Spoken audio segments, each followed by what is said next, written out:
Hi, welcome to this week's 101 Remastered, where this week you think we're going to start painting since we have our brushes and our paints and even our tub to clean our brushes. But we still got a little stuff to cover before we actually start getting our hands on certain things. Now once you have the miniatures and all these materials, you've got to prime your model.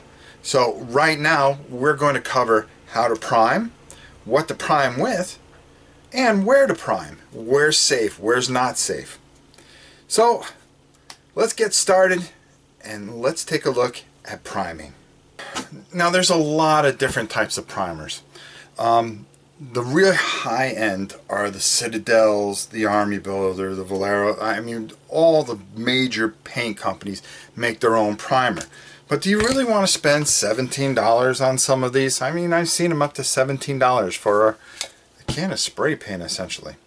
The kind of stuff that I use and that works real good is making sure that you either have a flat black or, you know, depending on what you're working on, like I have the Citadel here, and I actually paid the money for a special type of red to do Blood Angels with. There's Rust-Oleum, which is very good, but make sure that it says bounds to all types of plastic. That really helps you out. And when you spray this stuff, you really want to make sure that you have proper ventilation. Make sure it says flat and not gloss. I've run into that a few times where I've made that mistake, and it really makes it hard to put that layer over. The whole point is to have a good layer that your paint will stick to, your acrylic will stick to. Then once you get all your paints on it, then of course you're going to spray your matte over it, which is going to protect it.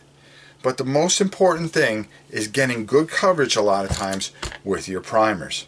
Now, a lot of people ask me, what types of primers do you use? Well, I use a number of different type of primers. Now, for instance, right here we have flat black. Now that's for like orcs and things in my mind, just as an example. And the reason for that is I want them to be dark and gritty. So when I put a layer of green over it, it darkens it down a little bit. It doesn't make it bright. Where if I use a white, which I would use on more bright colored figures, I would spray this on, and I really want the colors to pop in a certain way. Say somebody has a very blue cape or something, or a blue dress that is very, very shiny. I want that color to stand out on that figure, then I'm going to prime it white. Gray is also good as an in-between color because you can go to a lighter color or you can go to a darker color. It doesn't matter. It's kind of that in-between line that you can use. Now the black also is really good on armors because armors have a lot of depth to them. So when you put that silver or the chainmail over it, you can almost like dry brush over the primer and still have in the grooves, it almost acts as if you're using a wash. If you dry brush a silver over some chainmail, you'll keep that black underneath, which will stay in the recesses, giving that good pop that you want, because you want that armor to stand out and have definition, not just be a silver blob. So primers are very important, and the ones that you choose are very important, because remember, you're going to put paint over this. And sometimes if you try to put a lighter color over a darker color, it could take a lot of the detail out, because what happens is you have to put so many coats on it. Now for some things that's okay, especially when a majority of a model happens to be like armor or something like that, but you have somebody's face. You're not going to prime half and half, you're going to prime the whole model. So then you go to black, but just make sure when you put your flesh over not to be disappointed with the first layer, because the black's going to come through. And you want to make sure you water down your paints really, really well when you do that, so you can put multiple coats over the primer. Now, normally I would attempt to spray in here, but I don't want to get killed by my wife, because spraying inside is a very dangerous thing. First of all, if you're in a closed area like this studio I have, spraying spray paint isn't the smartest thing. It's actually atomized particles, and that's going to get in your lungs, and it's going to really make you sick if you breathe it too long. So the best thing to do is try to to spray outside. Now, that also brings up some challenges. On windy days, you know, you've got sand blowing around, leaves, and you really don't want to spray paint on something and then have sand get all over your miniatures, because then you really have a battle.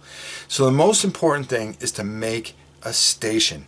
And let's go take a look on how to do that, because it's very easy and really doesn't cost you anything. Okay, as you can see here, all I got myself is a toner box, but you can use any box. I just like these because they come in with a little handle here that is good for ventilation.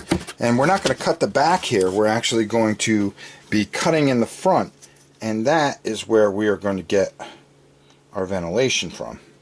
So what we do is we take an X-Acto knife, and then I open up the slot, and I just, you don't have to be neat, just lucky. And then we cut down this side. There we go. Be careful not to cut yourself. That's the most important part.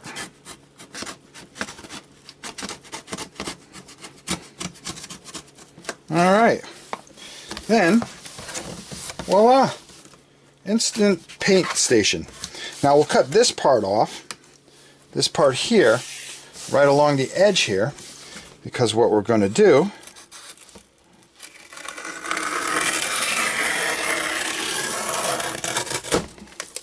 is we're going to use this to put our miniatures on.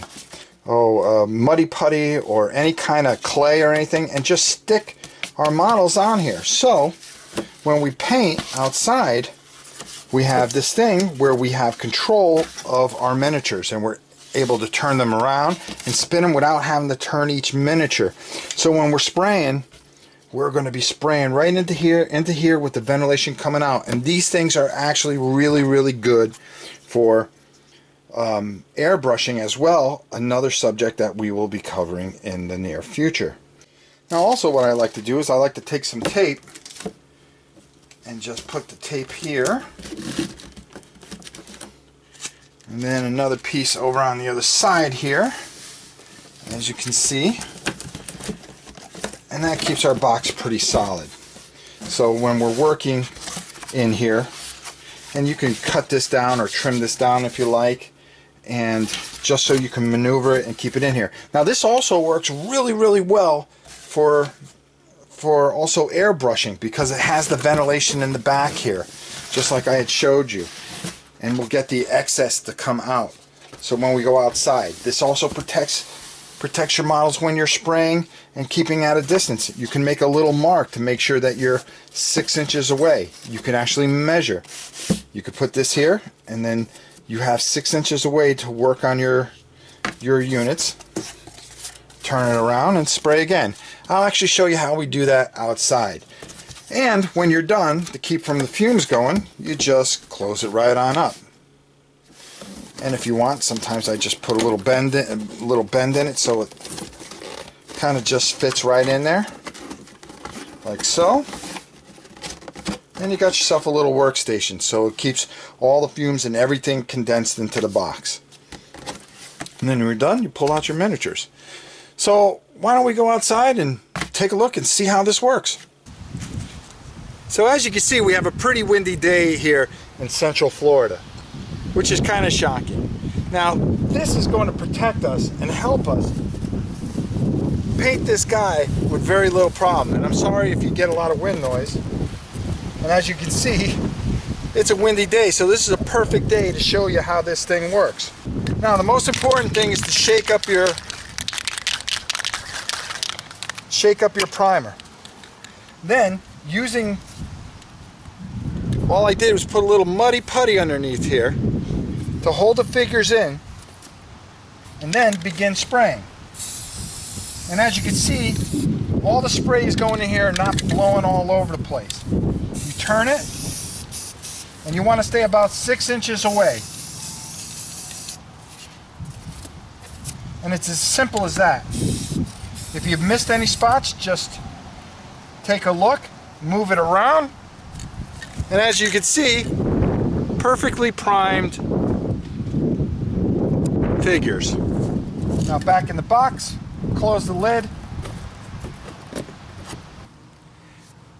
And that's it for this week. That's priming, and that's all the one-on-ones in priming.